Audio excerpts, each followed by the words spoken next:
ಕಾವ್ಯ ಅಸ್ತ್ರ group presence ಸುದ್ದಿಗೊಂದು ಗುದ್ದು ನೇರ ಪ್ರಸಾರದ ಕಾರ್ಯಕ್ರಮಕ್ಕೆ ಸ್ವಾಗತ.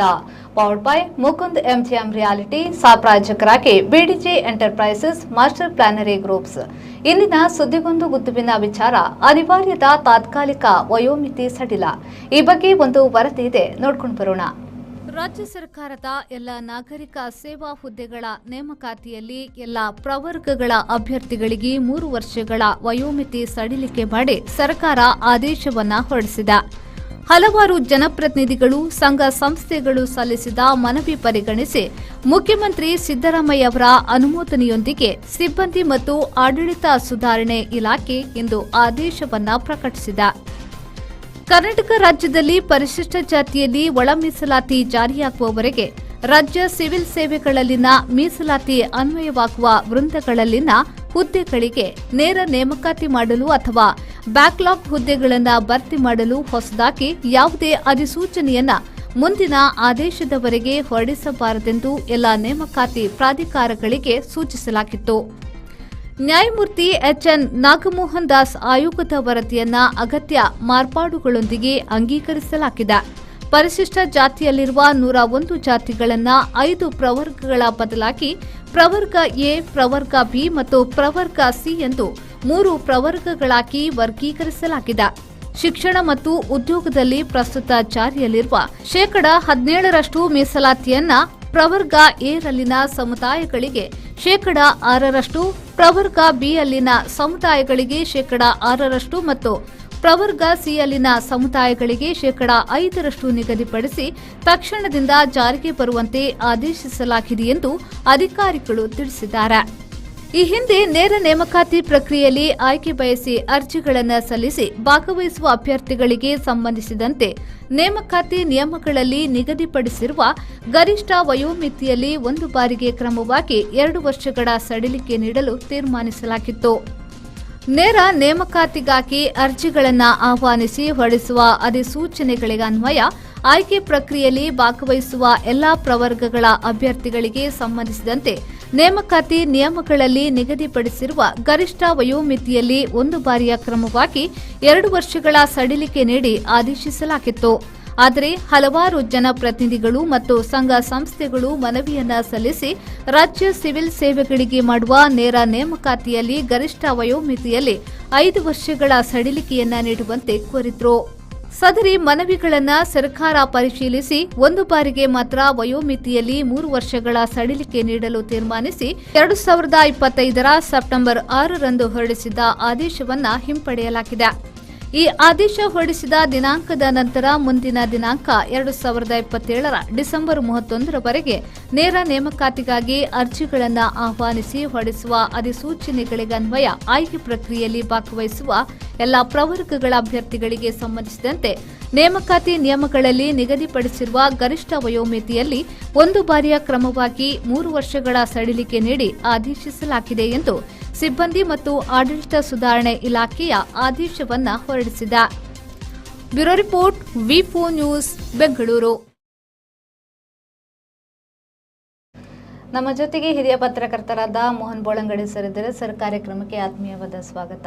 ಸರ್, ಸರ್ಕಾರಿ ನೇಮಕಾತಿ ವಯೋಮಿತಿ ಸಡಿಲಿಕೆಯನ್ನು ಮಾಡಲಾಗಿದೆ. 3 ವರ್ಷ ವಯೋಮಿತಿಯನ್ನು ಸಡಿಲಿಕೆ ಮಾಡಿದ್ದಾರೆ. ಇದರ ಉದ್ದೇಶ ಏನಂತ ನೋಡಿ, ಸರ್ಕಾರ ಒಂದು ರೀತಿಯಲ್ಲಿ ಹೇಳುವುದಾದರೆ ಒಂದು ಒಳ್ಳೆಯ ನಿರ್ಧಾರವನ್ನು ಕೈಗೊಂಡಿದೆ.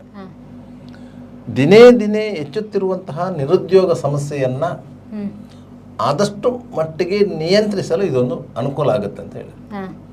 ಸಾಮಾನ್ಯವಾಗಿ ಒಬ್ಬ ವ್ಯಕ್ತಿ ಸುಮಾರು ತನ್ನ 20 ವರ್ಷ ದಾಟುವ ಸಂದರ್ಭದಲ್ಲಿ ಆತ ಒಂದು ಹಂತದ ಕಲಿಕೆಯನ್ನು ಮುಗಿಸಿರ್ತಾನೆ. ಅಂದರೆ ಪದವಿ ಪರೀಕ್ಷೆಯನ್ನು ಮುಗಿಸಿರ್ತಾನೆ. ಆ ಪರೀಕ್ಷೆ ಮುಗಿಸಿ ಫಲಿತಾಂಶ ಬಂದ ಕೂಡಲೇ ಆತ ಆಲೋಚನೆ ಮಾಡೋದು ಒಂದು ಉನ್ನತ ವ್ಯಾಸಂಗಕ್ಕೆ ಹೋಗುವುದು, ಇಲ್ಲ ಬೇರೆ ಬೇರೆ ಕೋರ್ಸುಗಳಿಗೆ ಸೇರುವುದು. ಯಾವುದು ಉದ್ಯೋಗ ಆಧಾರಿತ ಕೋರ್ಸುಗಳಿವೆ ಅದಕ್ಕೆ ಸೇರುವುದು, ಇಲ್ಲಂದ್ರೆ ಉದ್ಯೋಗ ಹಿಡಿಯುವುದು. ಸಾಮಾನ್ಯವಾಗಿ 90% ಮಂದಿಯ ಆಯ್ಕೆ ಏನಿರ್ತದೆ ಅಂತ ಹೇಳಿದ್ರೆ ಉದ್ಯೋಗ ಹಿಡಿಯುವುದೇ ಆಗಿರ್ತದೆ. 90%. ಕೇವಲ 10% ಮಂದಿ ವಿದ್ಯಾರ್ಥಿಗಳು ಉನ್ನತ ವಿದ್ಯಾಭ್ಯಾಸಕ್ಕಾಗಿ ಹೋಗ್ತಾರೆ. ಆ 90% ಉದ್ಯೋಗ ಹಿಡಿಯುವಂಥ ಆಕಾಂಕ್ಷಿಗಳಿಗೆ ಸರ್ಕಾರಿ ಉದ್ಯೋಗ ಮರೀಚಿಕೆ ಆಗಿರ್ತದೆ. ಯಾಕಂತ ಹೇಳಿದ್ರೆ ಯಾವುದೇ ಸರ್ಕಾರಿ ಇಲಾಖೆಗಳ ಉದ್ಯೋಗವನ್ನು ಗಿಟ್ಟಿಸಬೇಕಾದ್ರೆ ನಿಮಗೆ ವಯಸ್ಸಿನ ಮಿತಿಯನ್ನು ಏರಿರ್ತಾರೆ. ನೀವು ಕನಿಷ್ಠ ಮಿತಿ ಇರಲಿ, ಗರಿಷ್ಠ ಮಿತಿಯನ್ನು ಹೇರಿರ್ತಾರೆ. ನೀವು 36 ವರ್ಷಗಳವರೆಗೆ ನೀವು ಅಪ್ಲಿಕೇಶನ್ ಹಾಕುವಂತಿಲ್ಲ ಕೆಲವೊಂದು ಉದ್ಯೋಗಗಳಿಗೆ. ಅದರ ನಂತರ ನಿಮಗೆ ಕೆಲಸ ಸಿಕ್ಕಿದ್ರೆ ನಿಮಗೆ ಸಿಗುವುದು ಕೇವಲ 24 ವರ್ಷ ಸರ್ವಿಸು, 60ಕ್ಕೆ ರಿಟೈರ್ಡು, 24 ವರ್ಷ ಸರ್ವಿಸು.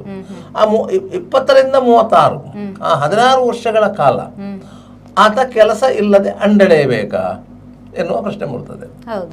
ಸರ್ಕಾರ ಈಗ 3 ವರ್ಷಗಳ ಕಾಲ ವಯೋಮಿತಿಯನ್ನು ಸಡಿಲಿಕೆ ಮಾಡಿದೆ. ಅಂದ್ರೆ ಈಗ 26 ವರ್ಷ ವಯೋಮಿತಿ ಇದ್ದಿದ್ರೆ 23ಕ್ಕೆ ಮಾಡಿದೆ. ಇದರಿಂದ ಏನಾಗ್ತದೆ ಅಂತ ಹೇಳಿದ್ರೆ 23ರ ಆಸುಪಾಸಿನಲ್ಲಿಂತ ಯುವಕರು ಸರ್ಕಾರಿ ಉದ್ಯೋಗಕ್ಕೆ ಸೇರ್ಲಿಕ್ಕೆ ಅನುಕೂಲ ಆಗುತ್ತದೆ. ಈಗೀಗ ಹೇಗಿದೆ ಅಂತ ಹೇಳಿದ್ರೆ ಸರ್ಕಾರಿ ಉದ್ಯೋಗಗಳು ನೇರ ನೇಮಕಾತಿಯ ಅಡಿಯಲ್ಲಿ ಆಗ್ತಾ ಇದೆ. ಅದು ಒಂದು ರೀತಿಯಲ್ಲಿ ಏನಂತ ಹೇಳಿದ್ರೆ ನೀವು ಯಾವುದೇ ವಶೀಲಿ ಬಾಜಿ ಇಲ್ಲದೆ ಇರುವಂತ ಅರ್ಹತೆಯ ಆಧಾರದಲ್ಲಿ ನೇಮಕಾತಿಗಳಾಗ್ತದೆ. ಅದು ಸಹ ನೇಮಕಾತಿ ಮಾಡುವಂತ ಅಧಿಕಾರಿ ಅಂದರೆ ಸಾಮಾನ್ಯವಾಗಿ ಜಿಲ್ಲಾ ಮಟ್ಟದಲ್ಲಿ ಜಿಲ್ಲಾಧಿಕಾರಿಗಳು, ಅವರು ಯಾವುದೇ ವಸೀಲಿ ಬಾಜಿಗೆ ಬಗ್ಗದ ಇರುವಂತ ಅಧಿಕಾರಿಯಾಗಿದ್ದಾರೆ. ನೇರ ನೇಮಕಾತಿಯಲ್ಲಿ ಅತ್ಯಂತ ಹೆಚ್ಚು ಪ್ರಯೋಜನ ಪಡೆದವರು ವೈಯಕ್ತಿಕವಾಗಿ ಎಲ್ಲ ಪರೀಕ್ಷೆಗಳಲ್ಲಿ ಉತ್ತಮ ಅಂಕ ಪಡೆದು ಉತ್ತೀರ್ಣರಾದವರಿಗೆ. ಏನಿಲ್ಲ 80%ಗಿಂತ ಕೆಳಗಿಂತಂದ್ರೆ ಅಲ್ಲಿಗೆ ಕಟ್ಟು, 80ಕ್ಕಿಂತ ಮೇಲೆ ಇದ್ರೆ ಮಾತ್ರ ಅವರು ಪರಿಶೀಲನೆ ಮಾಡೋದು. ಆ ರೀತಿಯಾಗಿ ನೇಮಕಾತಿ ಮಾಡಿಕೊಂಡಿದ್ದಾರೆ. ತುಂಬ ಮಂದಿ ಸರ್ಕಾರಿ ಉದ್ಯೋಗಕ್ಕೆ ಆಯ್ಕೆ ಆಗಿದ್ದಾರೆ. ಅವರಿಗೂ ತೊಡಕುಂಟಾದದ್ದು ಇದೆ ಈ ಪ್ರಾಯ ವಯೋಮಿತಿ. ಯಾಕಂತ ಹೇಳಿದ್ರೆ ಈಗ ಟೀಚರ್ಸ್ ಉದ್ಯೋಗ ಅಂತ ಹೇಳಿ, ಶಿಕ್ಷಣ ಉದ್ಯೋಗ ಅಂತ ಹೇಳಿದ್ರೆ ನಿಮಗೆ 35 ವರ್ಷ 36 ವರ್ಷಗಳ ವಯೋಮಿತಿ ಫಿಕ್ಸ್ ಮಾಡಿದ್ದಾರೆ. ಅದಕ್ಕಿಂತ ಮೇಲಿನವರು ಮಾತ್ರ ನೀವು ಅರ್ಜಿ ಸಲ್ಲಿಸಬೇಕು, ಅದಕ್ಕಿಂತ ಕೆಳಗಿನವರು ಅರ್ಜಿ ಸಲ್ಲಿಸಲಿಕ್ಕಿಲ್ಲ ಅಂತೇಳಿ. ಒಂದು ವೇಳೆ ಅರ್ಜಿ ಸಲ್ಲಿಸಿದ್ರೆ ಅದು ರಿಜೆಕ್ಟ್ ಆಗ್ತದೆ. ಈಗ ಅದನ್ನು 3 ವರ್ಷ ರಿಡ್ಯೂಸ್ ಮಾಡಿದ್ರೆ ಈಗ 33 ವರ್ಷದವರು ಅರ್ಜಿ ಸಲ್ಲಿಸಬಹುದು, ಅವಕಾಶಗಳು ಸಿಗ್ತದೆ. ಇದು ಯಾಕೆ ಮಾಡಿದ್ರು ಅಂತ ಹೇಳಿದ್ರೆ ಈಗಿನ ಸಂದರ್ಭದಲ್ಲಿ ರಿಟೈರ್ಡ್ ಎಷ್ಟು ಮಂದಿ ಆಗ್ತಾರೆ 1 ವರ್ಷಕ್ಕೆ, ಅಷ್ಟೇ ಪ್ರಮಾಣದಲ್ಲಿ ಉದ್ಯೋಗಿಗಳ ನೇಮಕವೂ ಆಗಬೇಕು. ಈಗ ನೇಮಕ ಆಗ್ತಾ ಇಲ್ಲ, ರಿಟೈರ್ಮೆಂಟ್ ಆಗ್ತಾ ಇದೆ. ಇದರಿಂದಾಗಿ ಏನಾಗಿದೆ ಅಂತ ಹೇಳಿದ್ರೆ ಸರ್ಕಾರಿ ನೌಕರರ ಕೊರತೆ ಕಂಡು ಬರ್ತಾ ಇದೆ. ಅದಕ್ಕೆ ಬೇಕಾಗಿ ಸರ್ಕಾರ ಏನು ಮಾಡಿದೆ, ಗುತ್ತಿಗೆ ಆಧಾರಿತವಾಗಿ ನೌಕರರನ್ನು ನೇಮಕಾತಿ ಮಾಡ್ಕೊಂಡಿದೆ. 3 ವರ್ಷಕ್ಕೊಮ್ಮೆ, 3 ವರ್ಷದ ಗುತ್ತಿಗೆ, 1 ವರ್ಷದ ಗುತ್ತಿಗೆ, 5 ವರ್ಷದ ಗುತ್ತಿಗೆ, ಈ ರೀತಿಯಾಗಿ ಗುತ್ತಿಗೆ ಆಧಾರಿತವಾಗಿ ನೌಕರರನ್ನು ನೇಮಕ ಮಾಡಿಕೊಂಡಿದೆ. ಆ ಗುತ್ತಿಗೆ ಅವಧಿ ಮುಗಿದ ಕೂಡಲೇ ಅವರು ನಿರುದ್ಯೋಗಿಗಳು ಆಗ್ತಾರೆ. ಆ ಸಂದರ್ಭದಲ್ಲಿ ಅವರಿಗೆ ವಯೋಮಿತಿಯ ಎಲಿಜಿಬಿಲಿಟಿ ಬಂದರೆ ಅವರು ಮತ್ತೆ ಸರ್ಕಾರಿ ಉದ್ಯೋಗದಲ್ಲಿ ಮುಂದುವರಿಬೋದು. ಇಲ್ಲದ್ರೆ ಪುನಃ ಅಪ್ಲಿಕೇಶನ್ ಹಾಕಬೇಕು, ಪುನಃ ಟೆಸ್ಟ್ಗಳನ್ನು ಫೇಸ್ ಮಾಡಬೇಕು, ಮತ್ತು ಆಯ್ಕೆ ಆಗಬೇಕು. ಈ ರೀತಿಯಾಗಿದೆ ಈಗ ಸರ್ಕಾರ ಈ ನಿಲುವಿಗೆ ಬಂದಿದ್ದರಿಂದ. ಸರ್, ಇದು ಈಗ ಏನು ನಿಯಮವನ್ನೇನು ಜಾರಿಗೆ ತಂದಿದ್ದಾರಲ್ಲ, ಇದು ತಾತ್ಕಾಲಿಕವಾಗಿ ಅಲ್ವಾ? ಅಲ್ಲ, ಯಾವ ಸರ್ಕಾರ ಸಾಮಾನ್ಯವಾಗಿ ಎಲ್ಲ ನಿಯಮಗಳನ್ನು ಜಾರಿಗೆ ತರುವುದು ತಾತ್ಕಾಲಿಕವಾಗಿ, ಪರ್ಮನೆಂಟ್ ಆಗಿ ತರುವುದಿಲ್ಲ. ತಾತ್ಕಾಲಿಕವಾಗಿ ತಂದು ಅದರ ಸಾಧಕ ಬಾಧಕಗಳನ್ನು ಪರಿಶೀಲನೆ ಮಾಡ್ತದೆ. ಇದು ಉತ್ತಮ ಬೆಳವಣಿಗೆ ಅಂತ ಆದ್ರೆ ಅದನ್ನೇ ಮುಂದುವರಿಸ್ತದೆ. ಒಂದು ವೇಳೆ ತೊಡಕುಂಟಾದ್ರೆ ಅದಲ್ಲಿ ನಿಲ್ತದೆ. ಯಾಕಂತ ಹೇಳಿದ್ರೆ ಈಗ ಸರ್ಕಾರ ಏನು ಈ ತೀರ್ಮಾನ ಕೊಂಡು ಈ ತೀರ್ಮಾನದಿಂದ ಒಂದು ಲಕ್ಷಾಂತರ ಮಂದಿ ಉದ್ಯೋಗಾಕಾಂಕ್ಷಿಗಳಿಗೆ ಅನ್ಯಾಯ ಆಗಬಹುದು ಎನ್ನುವಂತ ನಿರೀಕ್ಷೆಯೂ ಇದೆ. ಆ ನಿರೀಕ್ಷೆಯೂ ಇದೆ. ಯಂಗ್ಸ್ಟರ್ಸ್ಗಳು ಬಂದರು ಅಂತ ಹೇಳಿದ್ರೆ ಇಷ್ಟು ವರ್ಷ ಕಾದು ಕೂತಂತವರು ಸಹ ಅದನ್ನು ಅಬ್ಜೆಕ್ಷನ್ ಮಾಡ್ತಾರೆ. ನಮ್ಗೆ ಅವಕಾಶ ಸುರಿಗೆ ಕೊಡಬೇಕು ಅಂತೇಳಿ. ನಾವು ಇಷ್ಟು ವರ್ಷ ಕಾದಿದ್ದೇವಲ್ಲ, 20 ವರ್ಷದಲ್ಲಿ ಡಿಗ್ರಿ ಮುಗಿಸ್ಕೊಂಡು ನಾವು ಇಷ್ಟು ವರ್ಷ ಕಾದಿದ್ದೇವಲ್ಲ, 35 ವರ್ಷದವರೆಗೆ. ಈಗ 32 ವರ್ಷಕ್ಕೆ ಅಂತ ಬಂದಿದ್ರೆ ನಾವು 3 ವರ್ಷದ ಹಿಂದೆ ಸರ್ಕಾರಿ ಕೆಲಸಕ್ಕೆ ಜಾಯಿನ್ ಆಗ್ತಾ ಇದ್ದೇವಲ್ಲ. ನಮ್ಮನ್ನು ಆ ನಿಟ್ಟಿನಲ್ಲಿ ನೇಮಕ ಮಾಡ್ಕೊಳ್ಳದೆ ಸುಮ್ಮನೆ ಕಾಯಿಸಿದ್ದೀರಿ, ನಿಮ್ಗೆ ಪ್ರಾಯ ಆಗಿಲ್ಲ ಅಂತ ಹೇಳಿ. ಆದ್ರೆ ನೀವು ಈಗ ಏಕಾಏಕಿ 3 ವರ್ಷ ಕಡಿತಗೊಳಿಸಿದ್ರಿಂದ ನಮ್ಗೆ ಅನ್ಯಾಯ ಆಗಿದೆ. ನಮ್ಗೆ ಇಷ್ಟು ವರ್ಷ 3 ವರ್ಷ ಸರ್ವಿಸ್ ಆಗ್ತಾ ಇತ್ತು, ಈಗ ಅನ್ಯಾಯ ಆಗಿದೆ ಅಂತ ಹೇಳಿ ಯಾರಾದರೂ ಆ ಆದೇಶದ ವಿರುದ್ಧ ಹೈಕೋರ್ಟಿಗೆ ರಿಟ್ ಪಿಟಿಷನ್ ಹಾಕಿದ್ರೆ ಆಗ ಪುನಃ ಈ ಆದೇಶ ನನ್ನ ಗುದಿಗೆ ಬೀಳ್ತದೆ. ಆಡಳಿತ ಸುಧಾರಣಾ ಇಲಾಖೆ ಎಲ್ಲ ರೀತಿಯ ಸಾಧಕ ಬಾಧಕಗಳನ್ನು ಆಲೋಚನೆ ಮಾಡಿಕೊಂಡೇ ಮುಖ್ಯಮಂತ್ರಿಗಳ ಅನುಮೋದನೆಯೊಂದಿಗೆ ಆದೇಶವನ್ನು ಹೊರಡಿಸುತ್ತದೆ.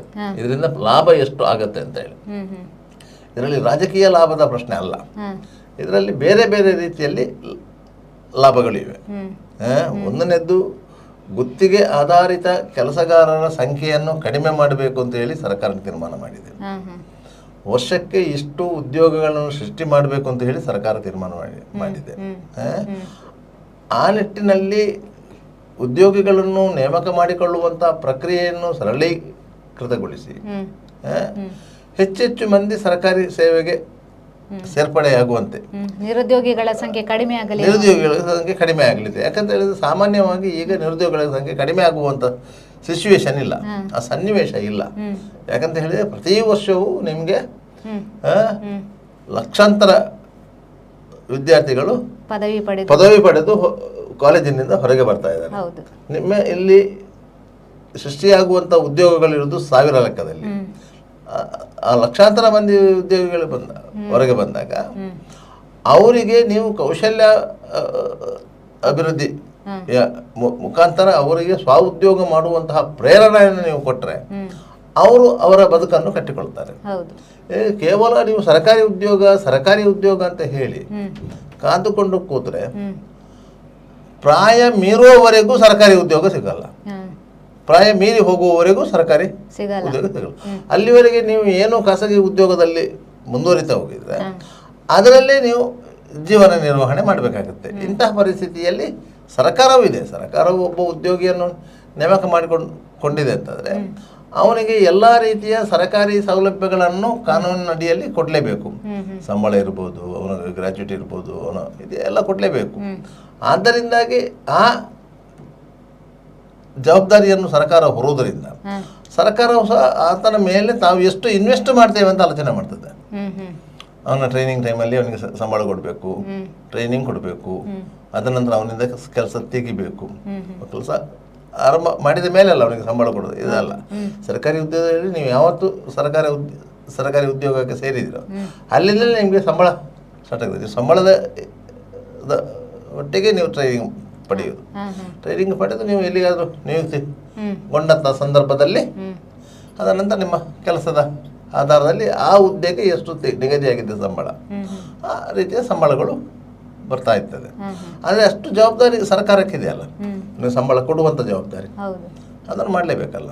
ಯಾಕಂದರೆ ಕರ್ನಾಟಕದಲ್ಲಿ ಸದ್ಯದ ಪರಿಸ್ಥಿತಿಯಲ್ಲಿ ಆರ್ಥಿಕ ಸಂಕಷ್ಟ ಎದುರಾಗಿದ್ದರೂ ಸಹ ಇವತ್ತಿನವರೆಗೆ ಸರ್ಕಾರಿ ಉದ್ಯೋಗಿಗಳ ಸಂಬಳಕ್ಕೆ ತತ್ವರಾಗಿಲ್ಲ ಈ ಸರ್ಕಾರದಲ್ಲಿ. ಈ ಹಿಂದೆ ಕೆಲವು ಸರ್ಕಾರಗಳಲ್ಲಿ ಆಗಿತ್ತು, ಗುತ್ತಿಗೆ ಆಧಾರದಲ್ಲಿದ್ದವರಿಗೆ ಮಾತ್ರ ಸಂಬಳದ ಸಮಸ್ಯೆ ಇದ್ದಿದ್ದು. ಅಲ್ಲ, ಗುತ್ತಿಗೆ ಆಧಾರದಲ್ಲಿದ್ದವರಿಗೆ ಸಂಬಳದ ಸಮಸ್ಯೆ ಏನಂತ ಹೇಳಿದರೆ ಅದು ಒಂದು ಅರೆ ಸರ್ಕಾರಿ ನೌಕರಿ, ಪೂರ್ಣ ಸರ್ಕಾರಿ ನೌಕರಿ ಅಲ್ಲ. ಅವರು ಯಾರು ಗುತ್ತಿಗೆ ಪಡೆದುಕೊಂಡಿರ್ತಾರೋ ಒಂದು ಉದ್ದೇಶಕ್ಕಾಗಿ ಆ ಗುತ್ತಿಗೆದಾರರಿಗೆ ಪೇಮೆಂಟ್ ಆಗಿರ್ತದೆ ಸರ್ಕಾರದಿಂದ. ಆ ಸಂಸ್ಥೆ ತನ್ನ ಉದ್ಯೋಗಿಗಳಿಗೆ ಪೇಮೆಂಟ್ ಕೊಡ್ತಾ ಇಲ್ಲ, ಸ್ವಲ್ಪ ಡಿಲೇ ಮಾಡ್ತದೆ. ಕೇಳಿದರೆ ಸರ್ಕಾರ ಸಂಬಳ ಕೊಡಲಿಲ್ಲ ಅಂತ ಹೇಳ್ತದೆ ಅಷ್ಟೇ. ಅದರಲ್ಲಿ ಏನಂದರೆ ಅದರಲ್ಲಿ ಗುತ್ತಿಗೆ ಆಧಾರದಲ್ಲಿ ಬೇರೆ ಬೇರೆ ರೀತಿಯ ಒಳ ವ್ಯವಹಾರಗಳಿವೆ. ನಿಮಗೆ ಈಗ ಒಂದು ಉದಾಹರಣೆಗೆ ಆರೋಗ್ಯ ಇಲಾಖೆ ಅಂತ ಇಟ್ಕೊಳ್ಳಿ. ಆರೋಗ್ಯ ಇಲಾಖೆ ಅಡಿಯಲ್ಲಿ ಒಂದು ಹಾಸ್ಪಿಟ್ಲ್ ಬರ್ತದೆ, ನಿಮಗೆ ವೆಲ್ಲಾಕ್ ಹಾಸ್ಪಿಟ್ಲ್ ಅಂತ ಇಟ್ಕೊಳ್ಳಿ. ವೆಲ್ಲಾಕ್ ಹಾಸ್ಪಿಟ್ಲಲ್ಲಿ ಒಂದು 400 ಉದ್ಯೋಗಿಗಳಿಗೆ ಅವಕಾಶ ಇದೆ. ಅದು ವಾಚ್ಮ್ಯಾನ್ ಇರ್ಬೋದು, ಡಿ ಗ್ರೂಪ್ ನೌಕರರು ಇರ್ಬೋದು, ಅರೆಕಾಲಿಕ ನರ್ಸ್ಗಳಿರ್ಬೋದು, ಇಂಥ ಉದ್ಯೋಗಗಳು ಖಾಲಿ. ಅಂಥ ಹುದ್ದೆಗಳಿಗೆ ಅವರು ಗುತ್ತಿಗೆ ಆಧಾರದಲ್ಲಿ ಕಾಲ್ ಫಾರ್ ಮಾಡ್ತಾರೆ. ಕಾಲ್ ಫಾರ್ ಮಾಡಿದಾಗ ಯಾವುದಾದ್ರೂ ಒಂದು ಸಂಸ್ಥೆ ಮಂಗಳೂರಿನಲ್ಲಿರುವಂತಹ ವೆನ್ಲಾಕ್ ಆಸ್ಪತ್ರೆಗೆ ನಿಮಗೆ ಗುಲ್ಬರ್ಗದಲ್ಲಿರುವ ಒಂದು ಸಂಸ್ಥೆ ಇಲ್ಲಾಂದ್ರೆ ಬಿಜಾಪುರದಲ್ಲಿರುವಂಥ ಒಂದು ಸಂಸ್ಥೆ ಟೆಂಡರ್ ಆಗ್ತದೆ. 400 ಉದ್ಯೋಗಿಗಳಿಗೆ ಅಂತೇಳಿ ಟೆಂಡರ್ ಆಗ್ತದೆ. ಟೆಂಡರಲ್ಲಿ ಒಂದು ಮೊತ್ತವನ್ನು ನಿಗದಿಪಡಿಸಿರ್ತಾರೆ, ಒಬ್ಬ ಉದ್ಯೋಗಿಗೆ ಎಷ್ಟು ಅಂತೇಳಿ. ರಾಜ್ಯ ಸರ್ಕಾರದ ನಿಯಮಾವಳಿಗಳ ಪ್ರಕಾರ ಒಬ್ಬನಿಗೆ ಕನಿಷ್ಠ ವೇತನ ಅಂತ ಇದೆ.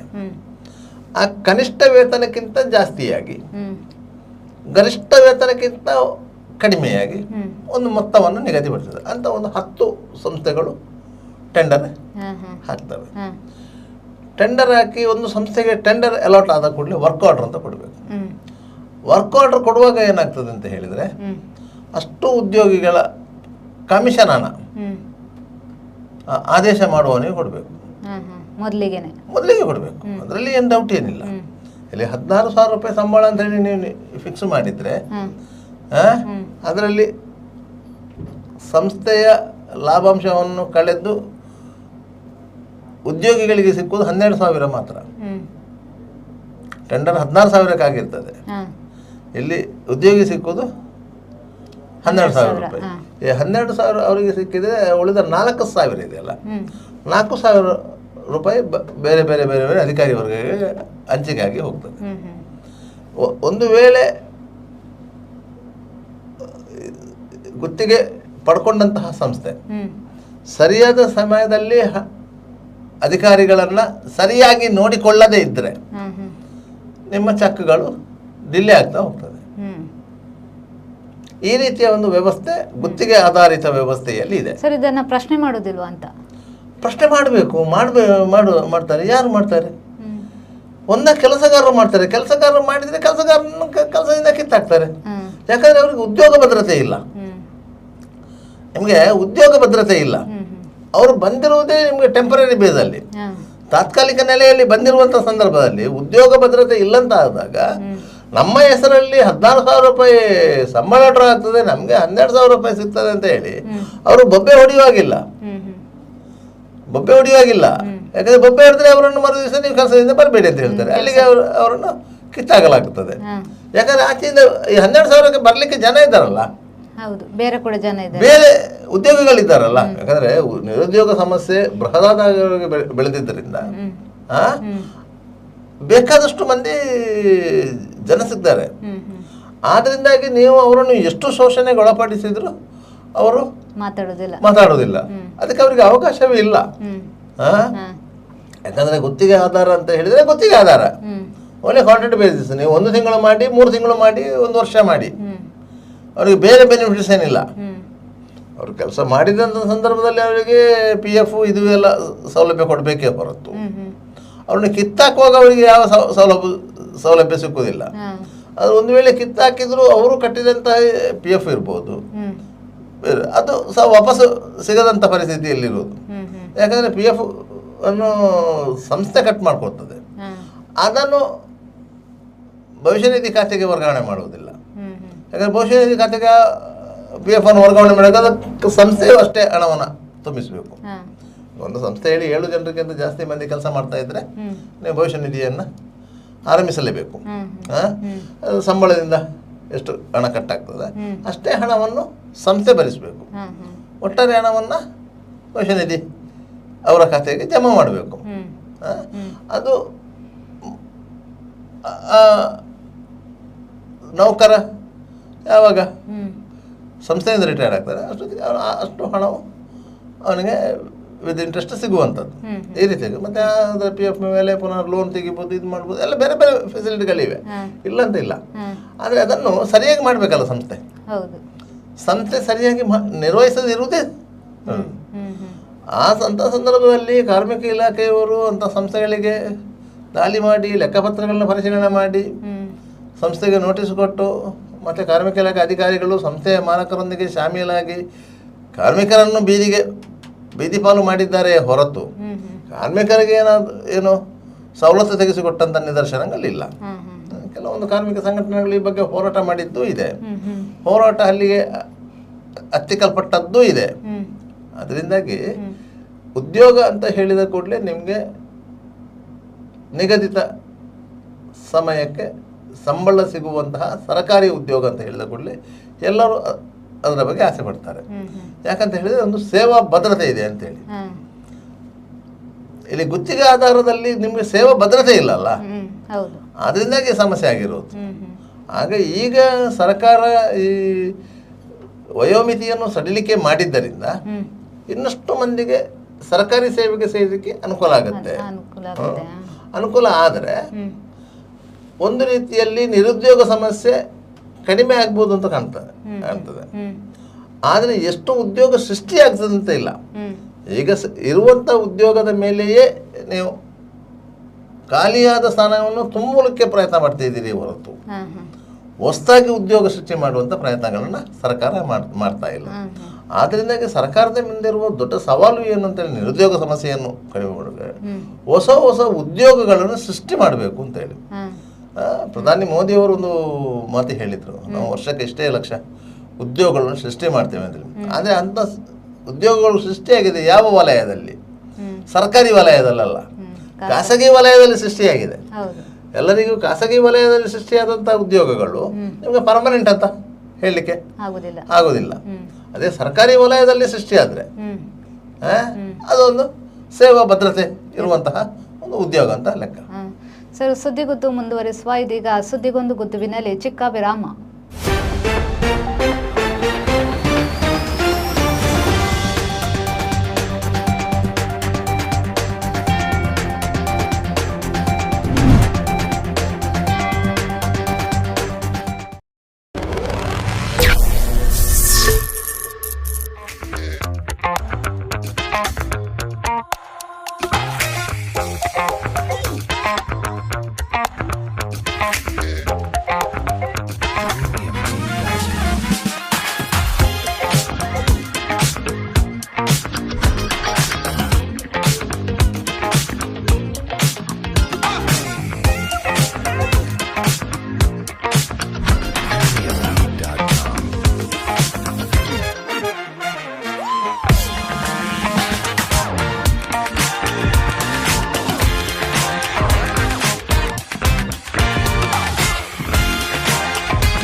Park with ease at Ajanta Business Center with security access and convenience at your fingertips.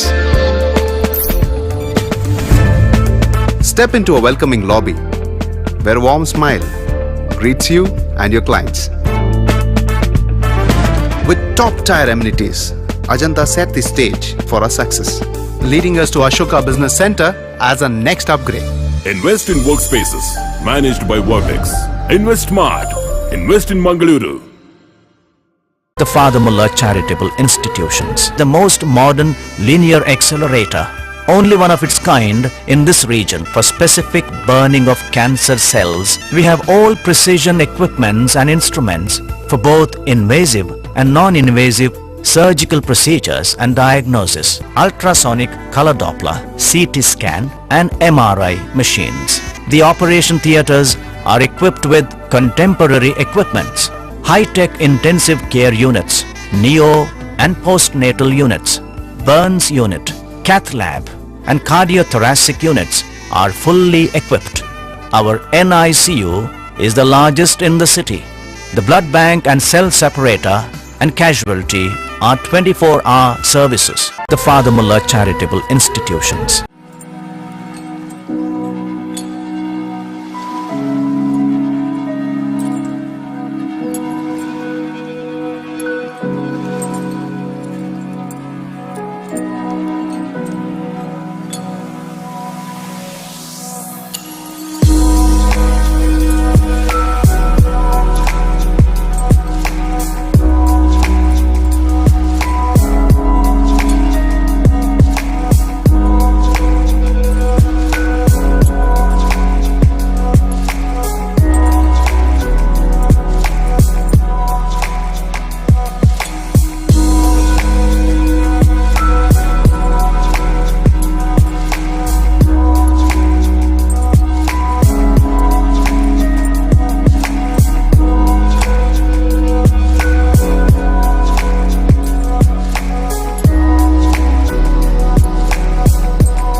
Ganpati Pai Enterprises.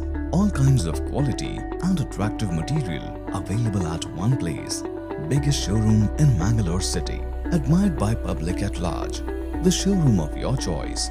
B. Devdas Ganpati Pai Enterprises near New Chitra Talkies, Mangalore. AJ Hospital and Research Center is a leading advanced tertiary healthcare center of India, serving the coastal citizens and spreading good health across the sea line. AJ Hospital and Research Center is a specialized Medicare center providing service to more than 30 major medical disciplines, embracing new technologies to offer high-level healthcare that matches the best in the country. Our technical and medical expertise include foremost services in cadaveric organ retrieval, drug-eluting stent placement, pediatric lab nephrectomy, ambulance services, dermatology, ENT, nephrology and many more. AJ Hospital and Research Center, Kuntikana, Mangaluru. Call 222-5533. Ideal Ice Cream, milky way to your heart.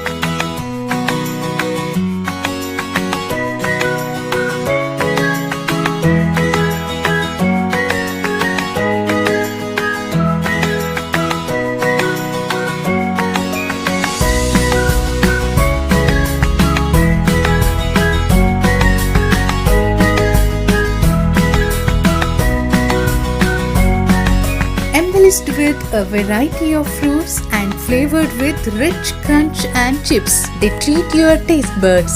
Ideal Ice Cream.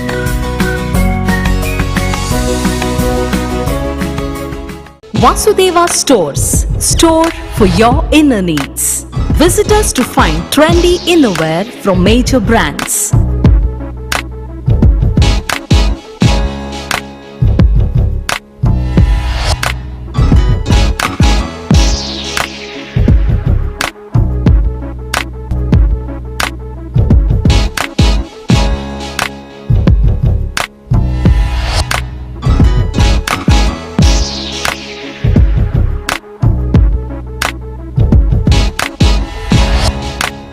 Visit Vasudeva Stores, ground floor, Ideal Towers near Sharavu Ganapati Temple, Mangaluru.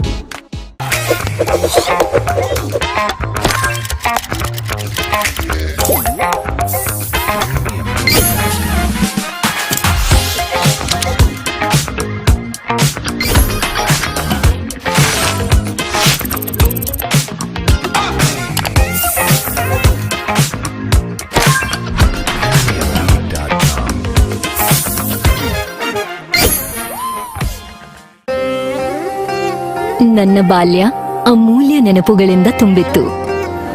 ಸಮಯದ ಸವಾಲನ್ನು ಎದುರಿಸಿ ನಿಂತ ಪರಂಪರೆ. ಆಹಾ, shining, ಆದ್ರೆ ಏನೋ missing.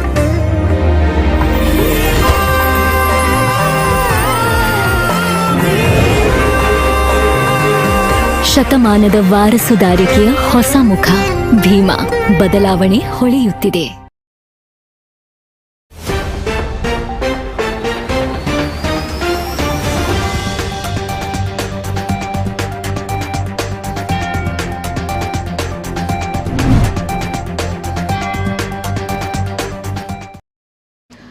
ವಿರಾಮದ ಬಳಿಕ ಸುದ್ದಿಗೊಂದು ಗುದ್ದುವಿಗೆ ಮತ್ತೊಮ್ಮೆ ಸ್ವಾಗತ.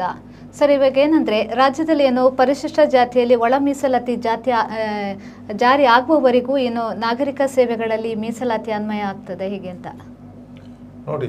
ನಾಗರಿಕ ಸೇವೆಗಳಲ್ಲಿ ಮೀಸಲಾತಿ ಅನ್ವಯ ಆಗಬೇಕು ಅಂತಂದ್ರೆ ನಿಮಗೆ ಒಟ್ಟಾರೆಯಾಗಿ ಮೀಸಲಾತಿಯ ವ್ಯವಸ್ಥೆಯಲ್ಲಿ ಏನು ಗೊಂದಲಗಳಿವೆ ಅದು ಸರಿಯಾಗಬೇಕು. ಯಾಕಂತ ಹೇಳಿ ಪರಿಶಿಷ್ಟ ಜಾತಿ, ಪರಿಶಿಷ್ಟ ಪಂಗಡ ಮತ್ತು ಹಿಂದುಳಿದ ವರ್ಗ ಇವರುಗಳಿಗೆ ಮೀಸಲಾತಿ ಜಾರಿ ಮಾಡುವ ವಿಚಾರದಲ್ಲಿ ನಾಗಮಂದೋಸ್ ವರದಿ ಏನಿದೆ ಆ ವರದಿಯ ಆಧಾರದಲ್ಲಿ ಈಗ ಸರ್ಕಾರ ಒಂದು ತೀರ್ಮಾನ ಮಾಡಿದೆ. ಆ ತೀರ್ಮಾನದ ಪ್ರಕಾರವೇ ಇನ್ನು ಮುಂದಕ್ಕೆ ಸರ್ಕಾರಿ ಉದ್ಯೋಗಗಳಿಗೆ ನೇಮಕಾತಿ ನೀಡಬೇಕು. ಉತ್ತರ ಕರ್ನಾಟಕ ಭಾಗದಲ್ಲಿ 371J ಅಡಿಯಲ್ಲಿ ನಿಮಗೆ ಮೀಸಲಾತಿ ಇದೆ ಅಂತ ಹಾಕುವಾಗ ಆ ಭಾಗದ ಜನರಿಗೆ ಅನುಕೂಲ ಆಗುವಂತೆ ಒಂದು ವ್ಯವಸ್ಥೆ ಇದೆ. ಅದೇ ವ್ಯವಸ್ಥೆ ಇನ್ನು ಮುಂದಕ್ಕೆ ಇಡೀ ರಾಜ್ಯಕ್ಕೆ ವಿಸ್ತಾರ ಆಗಬೇಕಾದ್ರೆ ಕೆಲವೊಂದು ಕಾನೂನು ತಿದ್ದುಪಡಿ ಅಗತ್ಯತೆ ಇರುವಂತ ಕಾಣ್ತದೆ.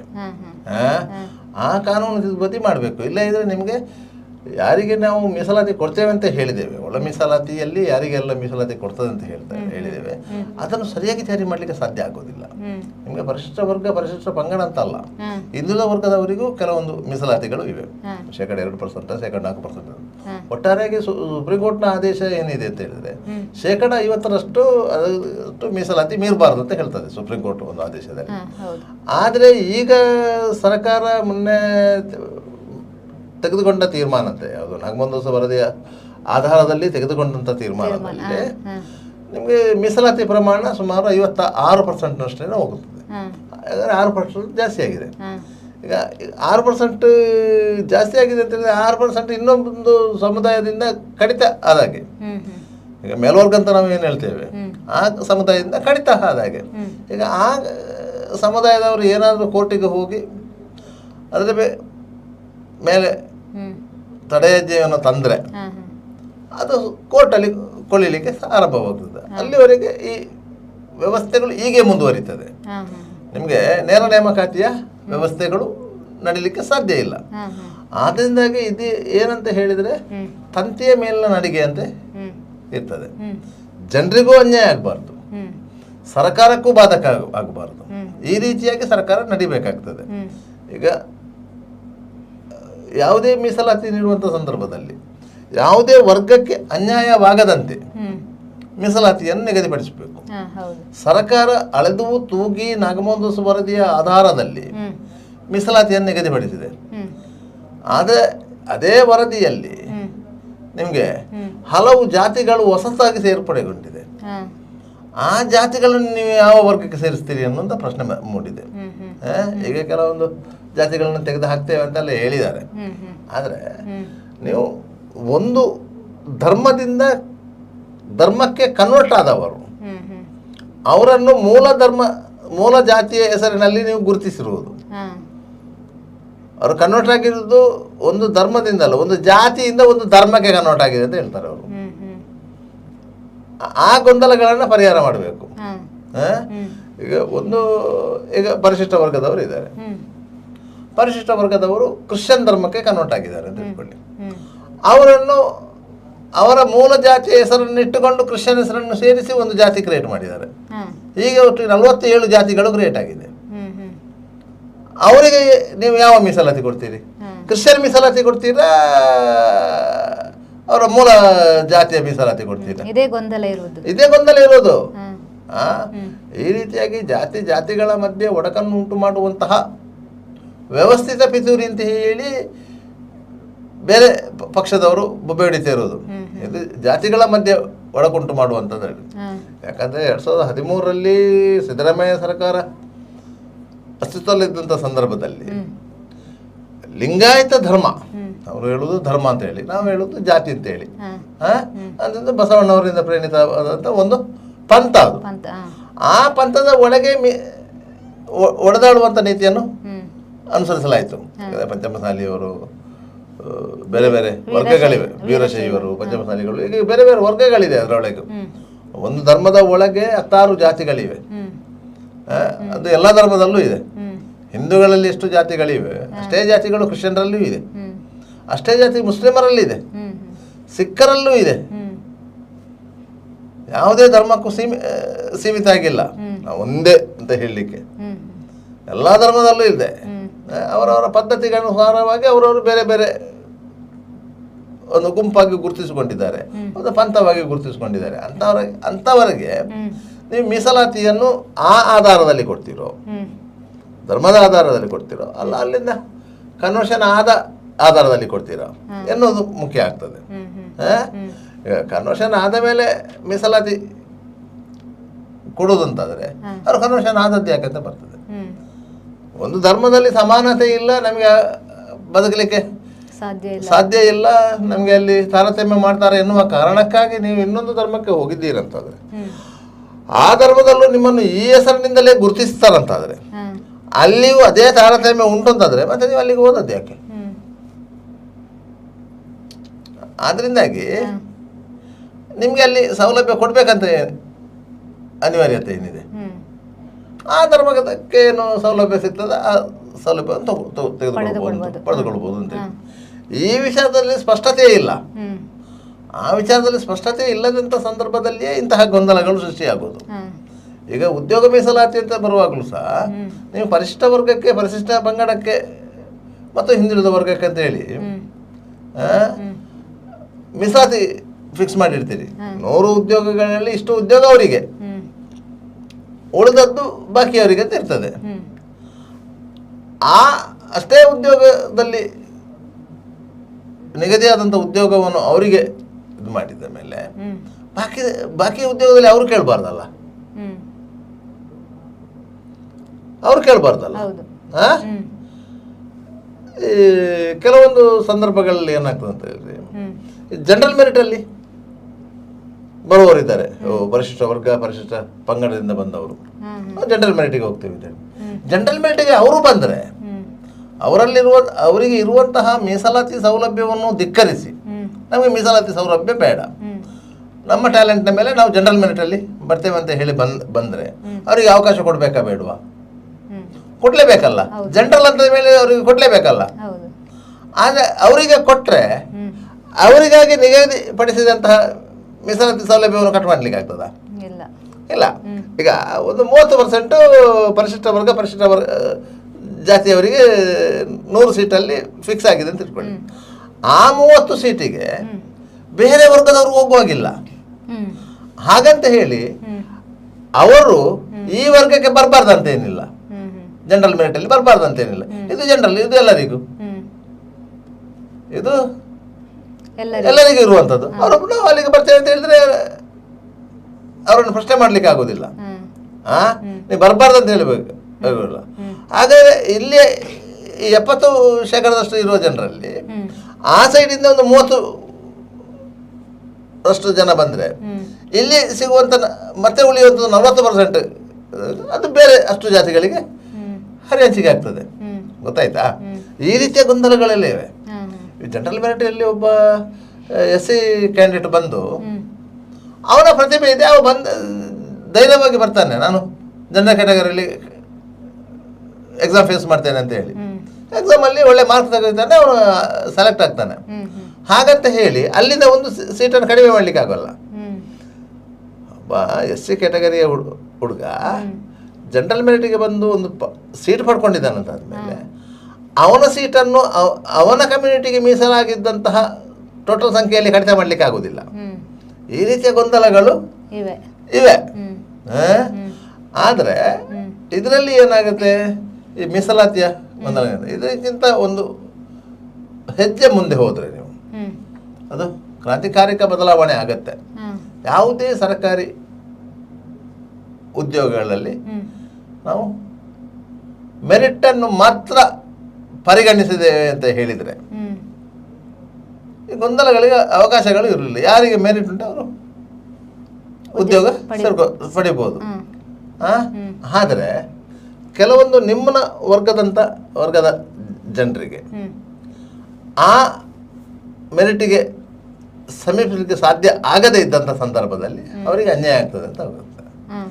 ಅದರಿಂದಾಗಿ ಆ ತಾರತಮ್ಯ ಭಾವನೆಯನ್ನು ನಾವು ಕಳೆದ 70 ವರ್ಷಗಳಿಂದ ಅನುಭವಿಸಿಕೊಂಡು ಬಂದಿದ್ದೇವಲ್ಲ. ಸ್ವಾತಂತ್ರ್ಯ ಸಿಗುವಂಥ ಸಂದರ್ಭದಲ್ಲಿ ಒಂದು 80% ಮಂದಿಯಲ್ಲಿ, ಇಡೀ ದೇಶದ ಜನಸಂಖ್ಯೆಯ 80% ಮಂದಿಯಲ್ಲಿ ಆ ಪರಿಸ್ಥಿತಿ ಇತ್ತು. ತದನಂತರ ಅದು ಬದಲಾದ ಪರಿಸ್ಥಿತಿಯಲ್ಲಿ ಬೇರೆ ಬೇರೆ ಸ್ತರಗಳಲ್ಲಿ ಮುಂದುವರಿದದ್ದು ಇದೆ. ಅಂಥವರಿಗೂ ಈಗಲೂ ಆ 1947ರ ಪರಿಸ್ಥಿತಿಯ ಮೀಸಲಾತಿ ಕೊಡಬೇಕಾ ಎನ್ನುವ ಪ್ರಶ್ನೆಯೂ ಇದೆ. ಇದರಿಂದಾಗಿ ನಮಗೆ ಮುಂದುವರಿದ ಜನಾಂಗಕ್ಕೆ ತೊಂದರೆ ಆಗ್ತದೆ ಅಂತ ಹೇಳಿ ಇವತ್ತು ನೋಡಿ, ಒಬ್ಬ ಬ್ರಾಹ್ಮಣ ಯಾವುದೇ ರೀತಿಯ ಮೀಸಲಾತಿ ಇಲ್ಲದೆ, ಯಾವುದೇ ಸರ್ಕಾರಿ ಸಪೋರ್ಟ್ ಇಲ್ಲದೆ ವಿದ್ಯೆ ಕಲಿತು ಇವತ್ತು ಉನ್ನತ ಸ್ಥಾನದಲ್ಲಿ ಇದ್ದಾನಂತಾದರೆ ಅದು ಅವನ ವೈಯಕ್ತಿಕ ಪ್ರತಿಭೆಯಿಂದ ಹೌದಾ ಅಲ್ವಾ? 72% ಸರ್ಕಾರಿ ಉದ್ಯೋಗಿಗಳು ಆ ಕಮ್ಯುನಿಟಿಯಿಂದ ಬಂದವರಿದ್ದಾರೆ. 72% ಅವ್ರಿಗೆ ಯಾವ ಮೀಸಲಾತಿಯೂ ಇಲ್ಲ. ಮೆರಿಟ್ ಮೇಲೆ ಹೋಗಿರೋದು ಮೆರಿಟ್ ಮೇಲೆ ಹೋಗಿರೋದು. ಯಾಕಂತ ಹೇಳಿದರೆ ಅಂಥ ಮೆರಿಟ್ ಇದ್ದಂಥ ಯಾರೇ ಕ್ಯಾಂಡಿಡೇಟ್ ಇರ್ಬೋದು, ಅವರಿಗೆ ಅವಕಾಶ ಸಿಗಬೇಕು ಅಂತೇಳಿ. ಈಗ 80% ಮಾರ್ಕ್ ತೆಗೆದವನು 30% ಮಾರ್ಕ್ ತೆಗೆದವನು ಒಂದೇ ತಕ್ಕಡಿಯಲ್ಲಿ ಇಟ್ಟು ತೂಗ್ಲಿಕ್ಕೆ ಆಗೋದಿಲ್ಲ. ಆದರೆ ಸಮಸ್ಯೆ ಏನಾಗಿದೆ ಅಂತ ಹೇಳಿದರೆ, ಈ ಮೀಸಲಾತಿ ದೆಸೆಯಿಂದ 80% ಮಾರ್ಕ್ ತೆಗೆದವನು ಮತ್ತು ಈ ಹಿಂದುಳಿದ ವರ್ಗದಿಂದ ಬಂದಂಥ 30% ಮಾರ್ಕ್ ತೆಗೆದಂಥ ಇಬ್ಬರು ಸ್ಟೂಡೆಂಟ್ಗಳು ಒಂದೇ ಸಂಸ್ಥೆ, ಒಂದೇ ಸರ್ಕಾರಿ ಉದ್ಯೋಗಕ್ಕೆ ಸೇರಿದ ಮೇಲೆ ಅವನಿಗೆ ಮೀಸಲಾತಿ ದೆಸೆಯಿಂದ ಪ್ರಮೋಷನ್ ಮೇಲೆ ಹೋಗ್ತಾನೆ. ಕೆಲವು ವರ್ಷಗಳಲ್ಲಿ ಆತ ಮೇಲಾಧಿಕಾರಿ ಆಗ್ತಾನೆ, ನಿಮ್ಮ ಕೆಳಗತ್ತೆ ಅಧಿಕಾರಿ ಆಗಿರ್ತಾನೆ. ಈ ರೀತಿಯ ಸಮಸ್ಯೆ ಇದೆ. ಇದು ಬಹುತೇಕ ಇಲಾಖೆಗಳಲ್ಲೂ ಆ ಸಮಸ್ಯೆ ಇದೆ. ಈ ಪೊಲೀಸ್ ಇಲಾಖೆಯಲ್ಲಿ ಅದು ಭಾರಿ ದೊಡ್ಡ ಇರಿಟೇಟಿಗೆ ಕಾರಣ ಆಗ್ತದೆ. ಒಂದೇ ಬ್ಯಾಚಿನ ಅಧಿಕಾರಿಗಳು ಇಬ್ರು ಸಹ, ಒಬ್ಬ DSP, ಒಬ್ಬ ಸಬ್ ಇನ್ಸ್ಪೆಕ್ಟರ್. ಪರಿಶಿಷ್ಟ ವರ್ಗ ಪರಿಶಿಷ್ಟ ಜಾತಿಯಿಂದ ಬಂದಂತ ಒಬ್ಬ ಕ್ಯಾಂಡಿಡೇಟ್ ಅವ ಪ್ರಮೋಷನ್ ಹೊಡೆದು DSP ಆಗಿದ್ದಾನೆ. ಜನರಲ್ ಕ್ಯಾಟಗರಿಯಲ್ಲಿ ಬಂದವನು ಸಬ್ ಇನ್ಸ್ಪೆಕ್ಟರ್ ಆಗಿ ಇರ್ತಾನೆ. ಒಂದೇ ಬ್ಯಾಚ್ ಅವರು, ಒಟ್ಟಿಗೆ ಜಾಯಿನ್ ಆದವರು, ಒಟ್ಟಿಗೆ ಟ್ರೈನ್ ಪಡ್ಕೊಂಡವರು, ಒಟ್ಟಿಗೆ ಇಲಾಖೆಗೆ ಜಾಯಿನ್ ಆದವರು, ಒಂದೇ ಬ್ಯಾಚಿನವರು. ಈ ರೀತಿಯ ಅಜಗಜಾಂತರ ವ್ಯತ್ಯಾಸಗಳು. ಇವಾಗ ಇದರ ಅಧಿಕಾರಿ ಬರುವಾಗ ಸೆಲೆಕ್ಟ್ ಹೊಡಿಲೇಬೇಕು. ಅವರು ಟ್ರೈನಿಂಗ್ ಅಲ್ಲಿ ಇರುವಾಗ ಅವನು ಇವನು ಅಂತೇಳಿ ಮಾತಾಡ್ಕೊಂಡಿದ್ದವರು. ಇಲ್ಲಿ ಆ ರೀತಿ ಮಾತಾಡ್ಲಿಕ್ಕೆ ಆಗೋದಿಲ್ಲ, ಸೆಲೆಕ್ಟ್ ಹೊಡಿಬೇಕು. ಅವ್ರು ಬರುವಾಗ ಇವರು ಕೂತವ್ರು ಎದ್ದು ನಿಲ್ಲಬೇಕು. ಈ ರೀತಿಯ ಮಾನಸಿಕವಾದ ಇರಿಟೇಷನ್ ಆಗ್ತದೆ. ಈಗ ಒಬ್ಬ ಸಣ್ಣ ಪ್ರಾಯದ ಯುವಕ ಅಂತ ಇಟ್ಕೊಳ್ಳಿ, ಈಗ ನಮ್ಮ ಮಂಗಳೂರಿನ DC ಅವರು ನೋಡಿದ ಹಾಗೆ, ಅವರು ಬರುವಾಗ ಅವರು IAS ಆಫೀಸರು, ಅಲ್ಲಿ FDA ಐತಲ್ಲ, ಫಸ್ಟ್ ಡಿವಿಷನ್ ಆಫೀಸರ್ ಇದ್ದಾರೆ. ಅವರಿಗೆ ಅವರ ಪ್ರಾಯದಷ್ಟು ಸರ್ವಿಸ್ ಆಗಿದೆ, ಆದರೂ ಅವರು ಬರುವಾಗ ಇವರು ಎದುರು ನಿಲ್ಲಬೇಕು. ಇದು ನಿಯಮ. ಅದರಿಂದಾಗಿ ಕೆಲವೊಂದು ಇರಿಟೇಷನ್ಗಳು ಸರ್ಕಾರಿ ಇಲಾಖೆಯಲ್ಲಿ ಆಗ್ತದೆ. ಇದಕ್ಕೆಲ್ಲ ಅಂತ್ಯ ಆಡಬೇಕು ಅಂತಾದರೆ ಇಂಥ ಒಂದು ವ್ಯವಸ್ಥೆಯನ್ನು ತರಬೇಕು. ಅದು ತರಲಿಕ್ಕೆ ಸಾಧ್ಯ ಆಗೋದಿಲ್ಲ. ಯಾಕಂತ ಹೇಳಿದ್ರೆ ನಮ್ಮ ಸಂವಿಧಾನದಲ್ಲಿ ಕೆಲವೊಂದು ಅವಕಾಶಗಳನ್ನು ನೀಡಲಾಗಿದೆ. ಯಾಕಂತ ಹೇಳಿದರೆ 75 ವರ್ಷಗಳ ಹಿಂದೆ ಸಂವಿಧಾನ ರಚನೆ ಆದಂಥ ಸಂದರ್ಭದಲ್ಲಿ ಈ ಪರಿಸ್ಥಿತಿ ಇರಲಿಲ್ಲ. ಈಗ ಇರುವ ಪರಿಸ್ಥಿತಿ ಆ ಸಂದರ್ಭದಲ್ಲಿ ಇರಲಿಲ್ಲ. ಆಗಿನ ಪರಿಸ್ಥಿತಿಯೇ ಬೇರೆ, ಆಗಿನ ಪರಿಸ್ಥಿತಿಗೆ ಅನುಗುಣವಾಗಿ ಅದು ಜಾರಿಯಾಗಿದೆ. ಅದನ್ನೇ ನಾವು ಇವತ್ತು ಮುಂದುವರಿಸಿಕೊಂಡು ಹೋಗಿದ್ದೇವೆ. ಈಗ ವಿದ್ಯಾವಂತರು ಜಾಸ್ತಿ ಆಗಿದ್ದಾರೆ, ಆಗ ಅವಿದ್ಯಾವಂತರು ಜಾಸ್ತಿ ಇದ್ರು. ನಮ್ಮಲ್ಲಿ ಸಾಕ್ಷರತಾ ಪ್ರಮಾಣ ಜಾಸ್ತಿ ಆಗಿದೆ. ಪರಿಣಾಮವಾಗಿ ನಿಮಗೆ ನಿರುದ್ಯೋಗ ಸಮಸ್ಯೆಗಳು ಜಾಸ್ತಿ ಆದದ್ದು. ಪ್ರತಿಯೊಬ್ಬರಿಗೂ ಕೆಲಸ ಇದೆ, ಕೆಲಸ ಇಲ್ಲ ಅಂತ ಏನಿಲ್ಲ. ಕೆಲಸ ಮಾಡ್ಲಿಕ್ಕೆ ಮನಸ್ಸಿದ್ದವನಿಗೆ ಕೆಲಸ ಇದೆ, ಆದ್ರೆ ನಿಮ್ಗೆ ಸೇವಾ ಭದ್ರತೆ ಇಲ್ಲ ಅಂತ. ಸೇವಾ ಭದ್ರತೆ ಅಂತ ಬೇಕಲ್ಲ, ಪರ್ಮನೆಂಟ್ ಆಗಿ ವಾರದ 7 ದಿವಸವೂ ಕೆಲಸ ಇರುವಂತದ್ದಾಗಬೇಕಲ್ಲ, ಅದು ಇಲ್ಲ. ಅದಕ್ಕಾಗಿ ಸರ್ಕಾರಿ ಉದ್ಯೋಗ ಬೇಕು ಅಂತೇಳಿ, ಸರ್ಕಾರಿ ಉದ್ಯೋಗ ಬೇಕು ಅಂತ ಈಗ ವಯೋಮಿತಿ ಸಡಿಲಿಕೆ ಮಾಡಿದ್ದರಿಂದ ಸರ್ಕಾರ ಎಷ್ಟೋ ಮಂದಿಗೆ ಅನುಕೂಲ ಆಗ್ತದೆ ಅಂತ ಗೊತ್ತಾಗೋದಿಲ್ಲ. ಆದರೆ ಅದರಲ್ಲಿ ತೊಂದರೆ ಒಳಗಾಗುವವರು ಇದ್ದಾರೆ. ಎಷ್ಟು ವರ್ಷ ಆ ವಯೋಮಿತಿಗೆ ಕಾದವರಿಗೆ ನಿಮ್ಗೆ ಏಜ್ ಬಾರ್ ಆಗಿದೆ ಅಂತ ಹೇಳಿದ್ರೆ, ಈಗ ಏಜ್ ಬಾರ್ ಆಗಿದೆ ಅಂತ ಹೇಳಿದ್ರೆ ಅವರು ಪ್ರತಿಭಟನೆ ಮಾಡುವ ಸಂಭವ ಬರ್ಬೋದು. ಅವರು ಪ್ರತಿಭಟನೆ ಮಾಡೇ ಮಾಡ್ತಾರೆ. ಯಾಕಂದ್ರೆ ನೀವು ಈಗ ಇದನ್ನು ಆ ರೂಲ್ಸ್ ಅನ್ನು ತಂದು, ಈಗ ನಾವು 35 ವರ್ಷದವರು ಇದ್ದೇವೆ ಅಂತ ಹೇಳ್ಕೊಳ್ಳಿ, 33 ವರ್ಷಕ್ಕೆ ನೀವು ಇಳಿಸಿದ್ರಿ. 35 ವರ್ಷದವರು ಏನ್ ಮಾಡಬೇಕು? ನಮಗೆ ಇದ್ದದ್ದು 36 ವರ್ಷ ಇತ್ತು, ಮಿನಿಮಮ್ 36 ವರ್ಷ ಇತ್ತು. ಈಗ ನಾವು 35 ಆಗಿದ್ದೇವೆ, ನಮ್ಗೆ ಅವಕಾಶ ಕೊಡ್ತೀರಾ ಇಲ್ವಾ? ಈ ಪ್ರಶ್ನೆ ಬಂತು. ಆ ವಯೋಮಾನದ ಒಳಗಿನವರಂತ ಆದ ಕೂಡಲೇ ನೀವು ಅದಕ್ಕಿಂತ ಜಾಸ್ತಿ ಅವರಿಗೆ ಅವಕಾಶ ಸಿಗುವಂತ ಚಾನ್ಸಸ್ ಇಲ್ಲಲ್ಲ. ಸರ್ಕಾರ ಅದನ್ನು ಆಲೋಚನೆ ಮಾಡಬೇಕಿತ್ತಲ್ಲ. ನೀವು ವಯೋಮಿತಿ ಸಡಿಲಿಕೆ ಮಾಡಿ, ವಯೋಮಿತಿ ಸಡಿಲಿಕೆ ಮಾಡಿ, ಆದರೆ ಗರಿಷ್ಠ ವಯೋಮಿತಿಯನ್ನು ಫಿಕ್ಸ್ ಮಾಡಬೇಡಿ. ಗರಿಷ್ಠ ವಯೋಮಿತಿಯನ್ನು ಫಿಕ್ಸ್ ಮಾಡಬೇಡಿ.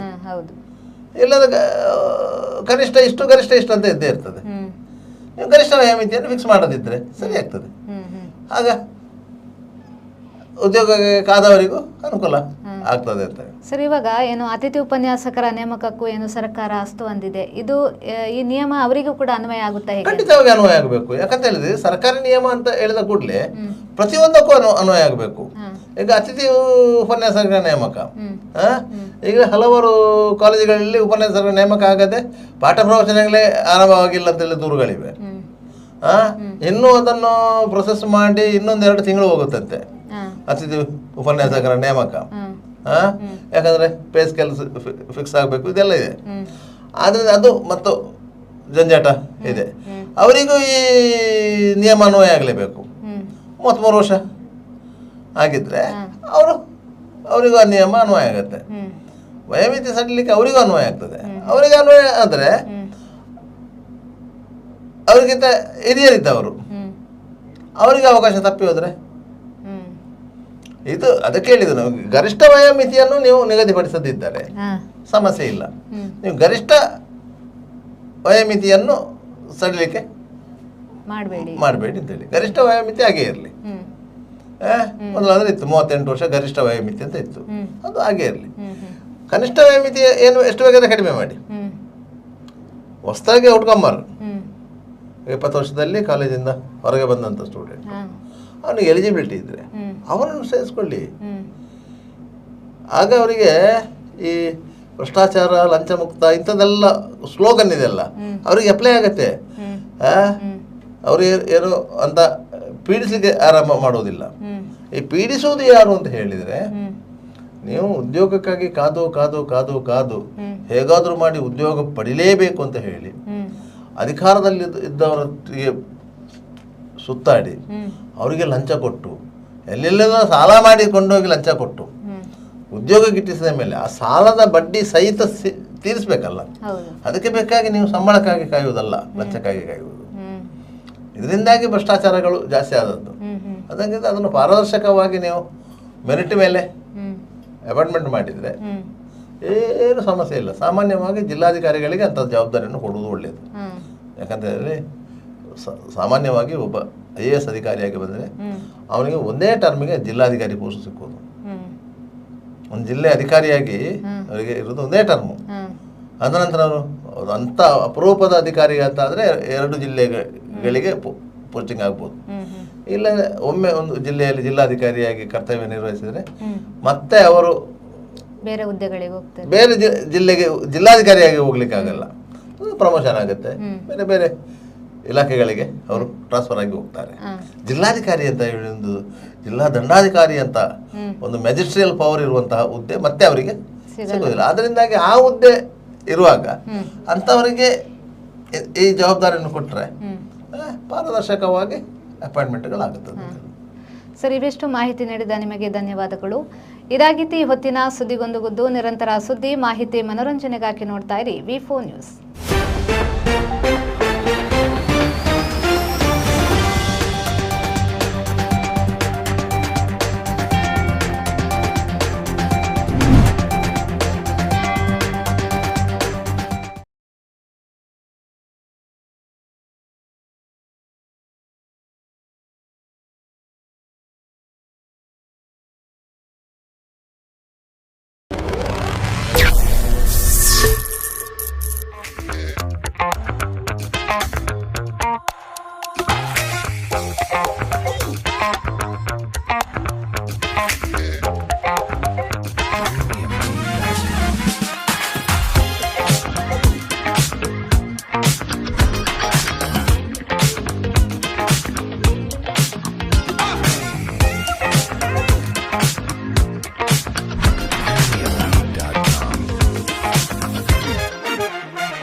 Park with ease at Ajanta Business Center with security access and convenience at your fingertips. Step into a welcoming lobby where a warm smile greets you and your clients. top-tier amenities. Ajanta set the stage for our success, leading us to Ashoka Business Center as a next upgrade. Invest in workspaces managed by Vertex. Invest Smart. Invest in Mangaluru.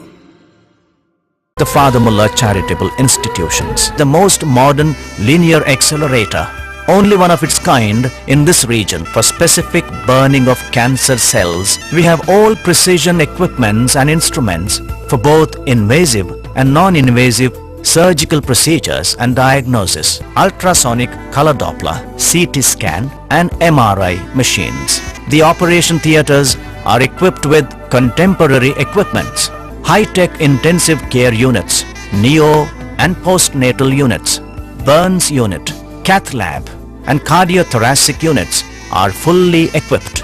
Our NICU is the largest in the city. The blood bank and cell separator and casualty are 24-hour services. The Father Mullah Charitable Institutions.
Devdas Ganpati Pai Enterprises.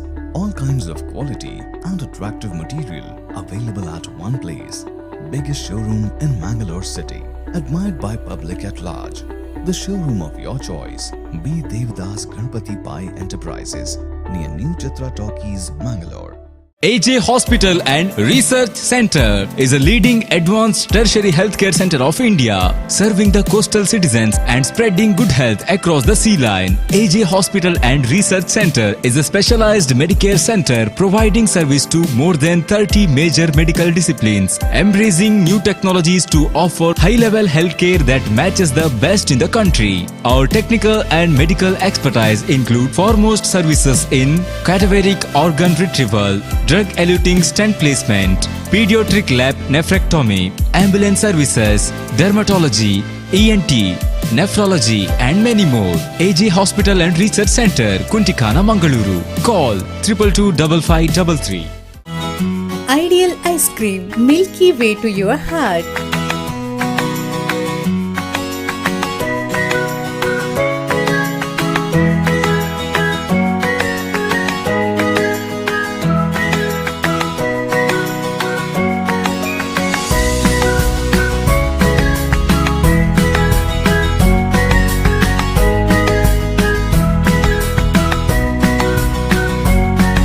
Embellished with a variety of fruits and flavored with rich crunch and chips. They treat your taste buds. Ideal ice cream.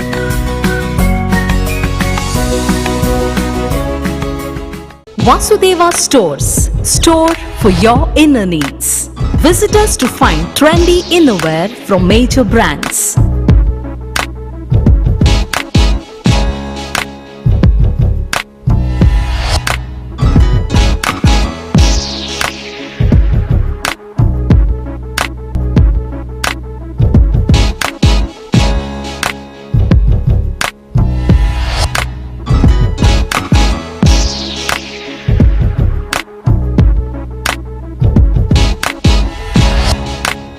Visit Vasudeva Stores, ground floor, Ideal Towers near Sharavu Ganapati Temple, Mangaluru.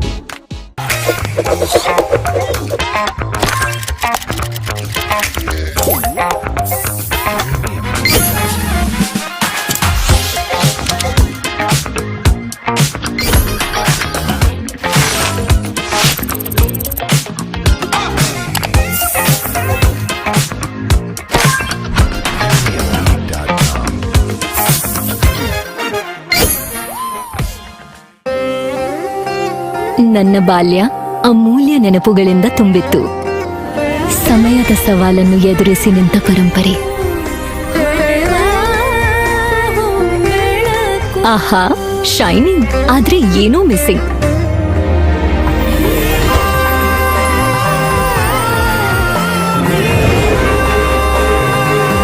ಶತಮಾನದ ವಾರಸುದಾರಿ